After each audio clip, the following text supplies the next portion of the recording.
පළමුව මේ කප නසනා කාලේ බුලත් ගෙනාවේ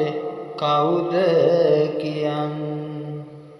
දෙවනුව මහා සම්මත රාජවලියට බුලත් ගෙනාවේ කවුද කියන් පත්තිනි පාළඟ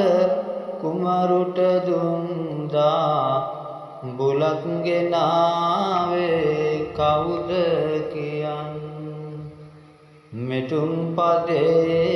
තෝරාලාදී මිස බුලත් හෙප්පුවට අත නොතියන්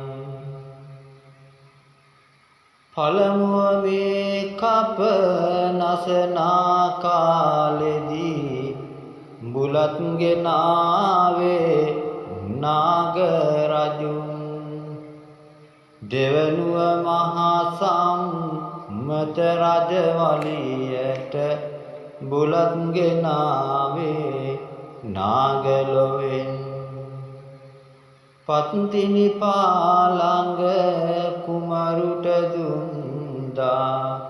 බුලත් ගෙනාවේ නාරජුමයි මේ තුන් පදේ තෝරාලාදීලා බුලත් හෙප්පුවට අත තිබ්බයි